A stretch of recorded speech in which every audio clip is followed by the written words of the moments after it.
This is Rumor Control. Here are the facts.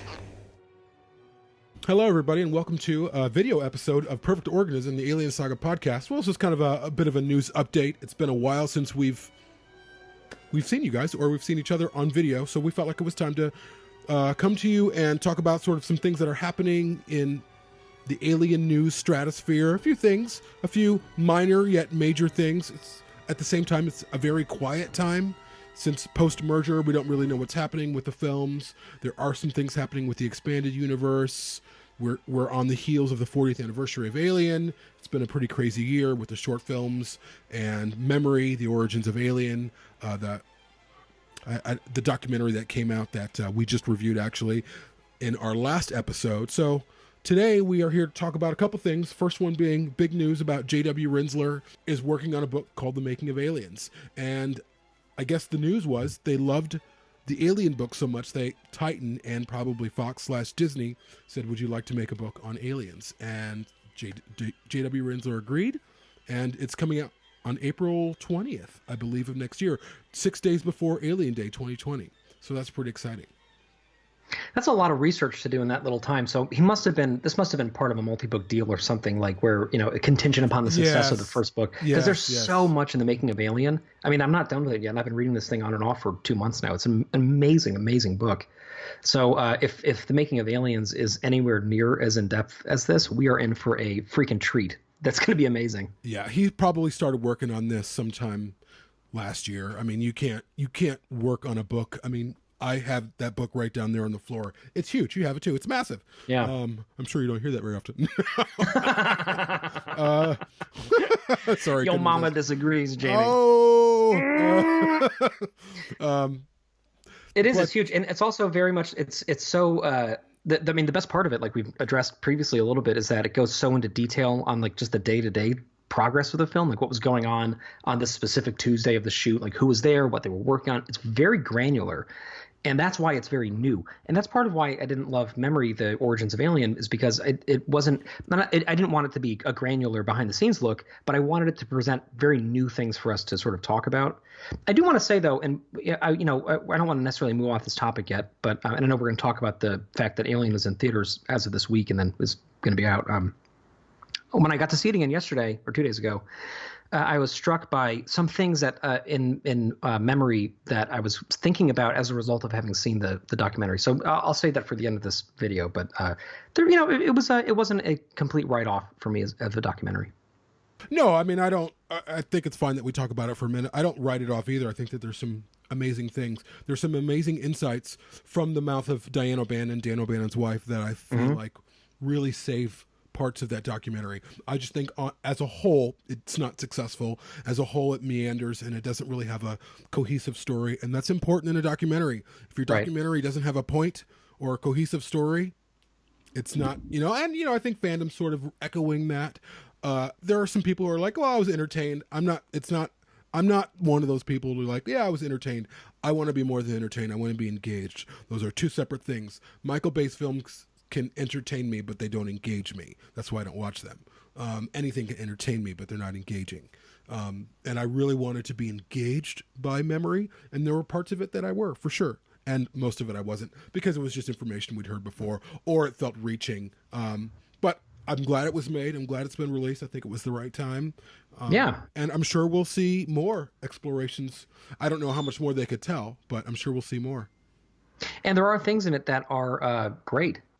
So I'm glad it's out and people are seeing it. It's it's in theaters in the U.S. right now. You can go see it, go see a screening of it, and go do it and come to your own conclusions. It's also there's a lot of great stuff in it. On demand as well. If you guys and also it's that we just heard that it's got a couple different packages for the physical release that are now available on the website and that through their Facebook page and things. So I'm going to get that. I mean, might as well check it out. I need one of those pins. The pins, the gear pins. Yeah. Yep. I guess this is a good kind of transition then. So Fathom Events has been screening Alien, this 40th anniversary screening of it for the last few weeks, and it just ended, but I got to see it on Wednesday, which was really cool. And there's a lot of parallels to Memory. One of them is that Bill, oh my God, what's his name? Turner Classic Movies. What can I, Mankiewicz. Bill Mankiewicz does an intro and outro for the film. And so it was funny, and he actually talks about the documentary, of course, in that. But he's also one of the guests in the documentary, who I think does a great job in the doc because he's so For sure. eloquent about talking about film in a way that's very understandable and engaging. So he's great. But I will say that the 40th anniversary Fathom screening was a little bit of a disappointment to me. I'm really glad for the opportunity to see Alien on the big screen. I think that's something where even if it's just a planetarium somewhere is showing it, like you should try to go see it because you don't want to miss that opportunity. But it was not like a great transfer of the film. It wasn't the new 4K edition that we have. The sound design wasn't like particularly any clearer than it has been in the past.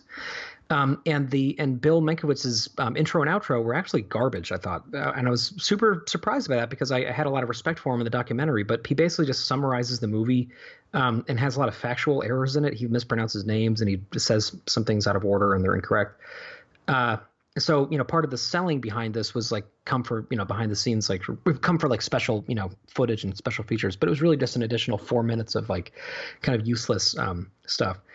That being said, though, it was great getting to go. It was really cool getting to go with friends, and there were PO people there, which was really cool, and getting to see, people in the crowd who hadn't seen the movie before, and getting to gauge their reactions to it. So it was a wonderful experience, but they could have done a slightly better job, I think, in their presentation of it. But it's okay. It was worth it. Yeah, I'm actually surprised that they didn't go to Ridley Scott and just, hey, we need 10 minutes. We want to record an intro for the 40th. It's the 40th anniversary of your film. Record an opening for it. Talk about it. That's shocking to me. Shocking. I don't know. I mean, he's been working on that show Raised by Wolves for a long time. And maybe that's why he was just too busy. But you're not busy enough to and it's not obviously his fault. Whoever put the marketing together or whatever could have done that. I just feel like you need the director of the film to introduce it as opposed to some who I do love Bill Mankiewicz. I think he's awesome, but it's just strange to me that they would go with his intro as opposed to Ridley Scott, or at least someone, Sigourney Weaver, have her open it. She's not as busy. Right, or at least like have the intro say something that's useful instead of just being this like mistake-ridden intro to the film. I mean, like Ridley Scott's intro for the director's cut, I think is great.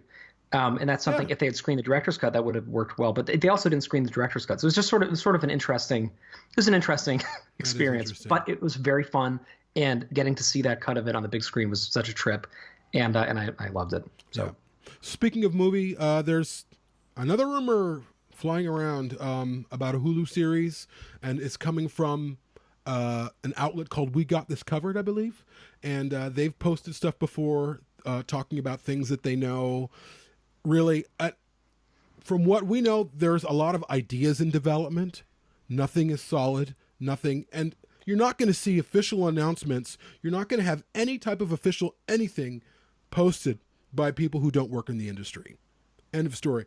Are there sources? Sure. Do we have people that we know who've said things? Sure. Have they said anything like this? No. So I think it's just important. And, I think there's some uneasiness in fandom right now. My passion right now is burgeoning for where Alien is right now, where the IP is, what's going to happen in the future, what are they going to develop, and just frankly the mistrust or distrust of the studio system to provide a film that's going to be successful and satisfy a larger portion of fandom. Really, I mean, that's not just fandom. They're going to have to satisfy audiences in general. People who come to the theater who aren't people like us who are hardcore fans. They're going to have to satisfy those people in a way that's respectful of the Alien legacy, respectful of the legacy characters, and respectful of fandom and general audiences. That's a tough place to be. But at the same time, you and I, and Perfect Organism sort of being one of the leaders of fandom, the only solely Alien podcast there is, I don't think fandom trusts Disney or whatever amalgamation Disney Fox is right now to deliver something. And so I think that these rumors get circulated and people jump on them because we want something to believe in. And that is another discussion that I want to have at another point in terms of a podcast, really talking about the issue at hand in terms of where we're at as a fandom, because I keep thinking about like I was reading that piece on Hulu the other day, and then I was thinking about like fandom has been so frustrated since 1992 when Alien 3 came out. And of course, now we're at a place where there's a lot of love and respect for Alien 3. But really, since Resurrection, however many films later that have not been profitable, have not done well, have divided fandom. And so this is the field that we're working in right now, or that we're living in. And we're just trying to get along, and we're just trying to celebrate what we love and not go into toxicity and into finger pointing and to bashing prequels or whatever. But it's a tough place to be as well. But at the same time, there is no trust in the studio system to get another Alien film made. I don't know if they know now. Maybe like people like Noah Hawley, which he was rumored to have been working on an Alien series that was then disbanded because they felt like Alien should belong in theaters. It might have been great. I've seen Legion, which is his show on FX. Yeah, he's amazing. And Fargo, it's one of the too, best right? shows it's one of the best shows I've ever seen on TV. Yeah. And I think it probably would have done Alien a whole lot of good. But you need someone like him who is passionate about the material. When studios step in to sort of, we want to recreate this again. We've seen that, and it hasn't worked out well. At any rate, I'm babbling on a little bit. These rumors that we see are unfortunate to me because they just get fandom into a place where everyone's in a frenzy and everyone wants to believe in something, but there's really nothing happening. Although I do feel like it's not happening the way it was. I mean, there was a time even just a year ago when it was like every 3 weeks there was some kind of a rumor coming out and everybody was misreporting on it, and it was this, and we were like having all these conversations with other people in fandom who have like a voice and being like, can you stop sharing this stuff? Like there were a lot of things going around, especially around the time that the Disney stuff hadn't really settled yet. And I feel like now when things get shared, I mean, even the guy who shared that particular thing in Building Better Worlds about the Hulu series, like he shared it with the thing before anything else that said, like, I realize this is probably fake news, like, et cetera. So I think we're in a more intelligent place with this stuff right now. And I think that it's a little more measured. And I also think the reality is nobody believes that this studio, which I don't even think has a, idea of where it's going at the moment, is going to be putting anything out at scale. So, we'll see what happens. It's definitely an interesting conversation to have, but I'm really glad that fandom is happier in general right now and more chill and focusing on things we enjoy talking about. And, we're going to be okay. We got a lot to look forward to. One thing we do not have to look forward to anymore is Aliens Colonial Marines Rising Threat, which has been canceled. That's something we haven't really discussed here yet. But Brian Wood, the writer behind it, is dealing with accusations of sexual assault and harassment. And because that Dark Horse has severed ties with him. So there's many reasons why I personally think that's a great idea. One of them being that obviously, I side with the victim in this situation, but also from a storytelling standpoint, Aliens Rescue sucks again. Like, I feel like all these things that they keep asking him to do are just getting worse and worse. And they've been writing the coattails of Defiance, which has now been out for a few years and was really interesting. And there's no love lost between me as a comic consumer and Brian Wood. So, I hope the door doesn't hit him on the way out. And I hope that this means we can get some more storytelling by better people and people with more talent. He also ruined my favorite Moon Knight series of all time. Like, he's somebody who I don't think is a great writer or a great person. So we're excited to see what happens next. Yeah. And really, at the end of the day, my passion for Alien is like in overdrive right now, just because of some projects I'm involved with and some stuff that you and I know is going on. What Alien is about is a human story. It is about humans in extraordinary circumstances and how they react to it. That's what the story has to be, and you bring in everything to anecdote that story. And if it's not about that, if it's about the aliens, it's not going to work. And, we obviously there are some great comics where it is really about great human drama and horror and body horror and all of those things. But when it doesn't work, it's largely because they've lost the human story for the alien story. And if you want to make it successful, humans have to come first. Totally. And I should say that the human aspect in these comics has been what they've been about. They've really been about, Zula Hendricks and Amanda Ripley and this kid, Alec. But the stories are not like enjoyable. I just don't think they're very good. And I think that they feel like they're so rushed and they're like not interesting in any sort of philosophical way. So like I'm ready for this arc to be over so we can get some better new storytelling injected. Totally. So that's about it. There's a lot going on. You just got to kind of look for it, and we'll see where we go. Yep. And so that's about it for our news update. Thank you for watching, and we promise to be to release more videos. It's just been crazy for us. We're throwing an event for our Blade Runner podcast. If anyone doesn't know, downtown Los Angeles next month on the 13th, which is a Wednesday. It's a once-in-a-lifetime event. Joanna Cassidy, who played Zora, is going to be there. The restoration producer of Blade Runner The Final Cut, Charles de Zarica, he's going to be there. Paul Salmon, who's a film historian and author and journalist, he's going to be there. Again, once-in-a-lifetime event. You know who else is going to be there? Who? Bitch, we gonna be there. Girl. So if you want to come hang out with us and bring the Blade Runner shirts. Yeah. We'll be there. Wars shirt. Bring a Star Wars shirt. It's really going to be great. And I'm going to shamelessly plug it. It's a once in a lifetime event.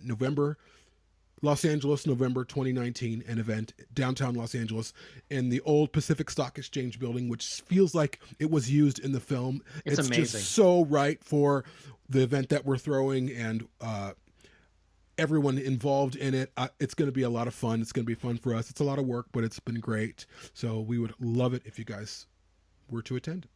Come, BladeRunnerPodcast.com/event to buy tickets. Or just go to Eventbrite and look it up. Yeah. Thanks or just for ask watching us and we'll give you a link to Totally. Thanks for watching, everyone. We'll talk to you soon.